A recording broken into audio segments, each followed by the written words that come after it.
आज हम बात करेंगे दाम्पत्य जीवन को खुशहाल बनाने वाले लाल किताब के कुछ उपायों पर। साथियों, लाल किताब के उपाय यदि आप करते हैं और वो भी बिना ज्योतिषीय ज्ञान के, तब भी आपके ये उपाय सफल होंगे। संसार की प्रत्येक कुंडली पर लागू होगा केवल एक ही सूत्र। अब आपको हजारों उपाय करने की जरूरत नहीं। अब कोई भी व्यक्ति अपनी कुंडली के सप्तम भाव में केवल एक अंक को देखकर 100 नहीं बल्कि 1000% कहूंगी कि आप सटीक उपाय कर सकेंगे। जिन व्यक्तियों का दाम्पत्य जीवन नर्क बना हुआ है, वैचारिक विभिन्नता है, या आपके साझेदार के साथ किसी भी प्रकार का झगड़ा कलह क्लेश है, तो लाल किताब के सटीक और अचूक टोटके करने से आप न केवल अपने व्यापार को बढ़ा सकते हैं बल्कि अपने दाम्पत्य जीवन में भी अवश्य ही शांति प्राप्त कर सकते हैं। क्योंकि साझीदार के बारे में और दाम्पत्य जीवन के बारे में कुंडली के सप्तम भाव से देखा जाता है, और आप आज सप्तम भाव के उपाय ही सीखने वाले हैं। साथियों, मेरा नाम वीना कपिल है। ज्योतिष क्योरी चैनल पर आपका हार्दिक स्वागत करती हूँ। जो व्यक्ति दाम्पत्य जीवन में क्लेश के कारण, वैचारिक विभिन्नता के कारण और आपस में सामंजस्य की कमी के कारण पीड़ित हो रहे हैं, उन्हें दाम्पत्य जीवन में स्थायित्व लाने के लिए, जीवन साथी को अपने अनुकूल बनाने के लिए अपने लगन के अनुसार बहुत ही आसान से उपाय कर लेने चाहिए। यकीन मानिए, आज के बाद आपके जीवन में कोई परेशानी नहीं होगी। लाल किताब के अनुसार जिस ग्रह को 7वें घर में पहुंचाना होता है, उस ग्रह से संबंधित वस्तु को जमीन में दबाने से उस ग्रह का शुभ फल मिलने लगता है। सूत्र इस प्रकार है: जन्म कुंडली के 7वें भाव के राशि स्वामी की वस्तु को जमीन में दबाने से दाम्पत्य जीवन में होने वाले कलह क्लेश से मुक्ति पा सकते हैं। साथियों, जो चैनल पर आज पहली बार आए हैं, उन्हें कुंडली समझने में हो सकता है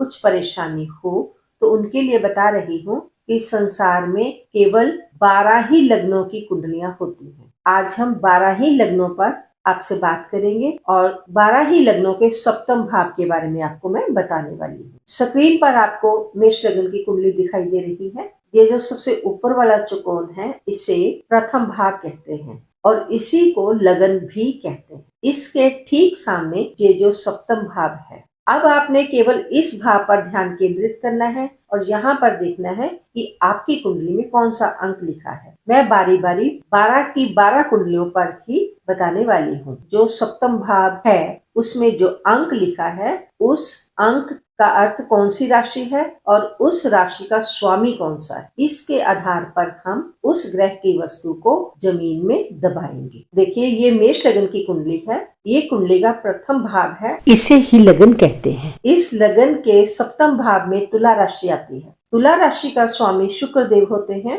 शुक्र देव की वस्तुओं में सफेद और खुशबूदार वस्तुएं होती हैं। आप सफेद चमेली के ताजा और सुगंधित फूल लेंगे। यदि 12 फूल लेते हैं तो फिर बहुत ही अच्छा है। शुक्रवार के दिन आपने जमीन में इन फूलों को दबाना है, मिट्टी के नीचे। अब हम वृषभ लगन की बात करेंगे।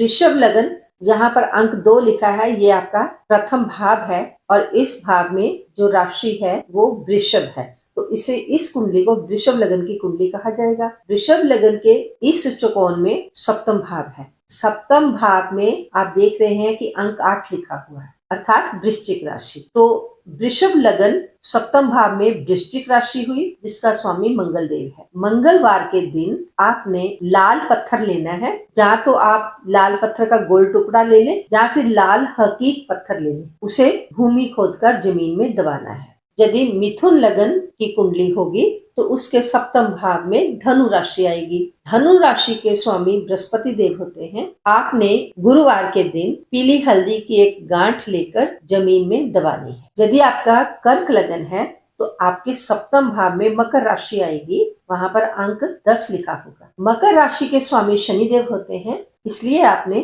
शनिवार वाले दिन काले तिल लेकर शाम के समय अंधेरे स्थान पर भूमि खोदकर उसमें काले तिल दबा देने हैं। यदि सिंह लगन की कुंडली है तो प्रथम भाव में 5 का अंक लिखा होगा, उसके ठीक सामने अंक 11 लिखा होगा, जिसका अर्थ हुआ कुंभ राशि। कुंभ राशि के स्वामी होते हैं शनिदेव। शनिवार के दिन कुंभ राशि के लिए आपने सुबह के समय काले तिल किसी वृक्ष की छाया में भूमि के अंदर दबाने हैं। मकर राशि में भी स्वामी शनिदेव थे, लेकिन मकर राशि के लिए आपने शाम का समय चुना था और काले तिल को समतल भूमि में कहीं भी दबा देना है। किंतु सिंह लगन में कुंभ राशि आएगी और इस दिन आपने शनिवार के दिन सुबह के समय काले तिल, वो भी किसी वृक्ष की छाया में जो भूमि है वहां पर दबाने हैं। ये कन्या लगन की कुंडली है। इसके सप्तम भाव में मीन राशि आ रही है। मीन राशि के स्वामी बृहस्पति देव होते हैं, इसलिए आपने गुरुवार के दिन पीली हल्दी की गांठ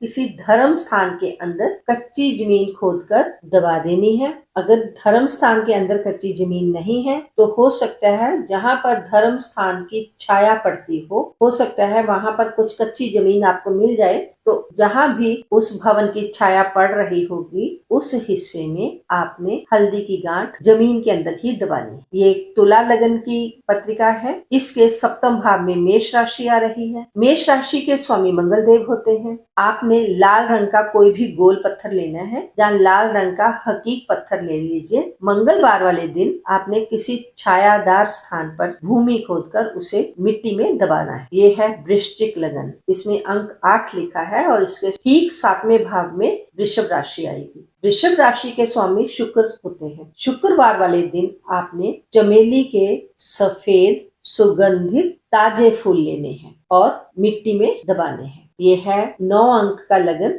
अर्थात धनु लगन। धनु लगन की कुंडली में सप्तम भाव में मिथुन राशि आएगी। मिथुन राशि के स्वामी बुध होते हैं, इसलिए आपने बुधवार के दिन साबुत हरे मूंग को नरम गीली भूमि में दबाना है। मकर लगन की कुंडली के सप्तम भाव में कर्क राशि आती है। कर्क राशि के स्वामी चंद्रमा होते हैं, इसलिए सोमवार वाले दिन सफेद रंग के सीप ले लीजिए तथा कुछ गोमती चक्र ले लें। वो आपने किसी जलीय स्थान के समीप नदी, तालाब इत्यादि के किनारे वाली भूमि में दबाने हैं। दबाने मिट्टी में ही है, मतलब भूमि में दबाने हैं। ये कुंभ लगन की पत्रिका है।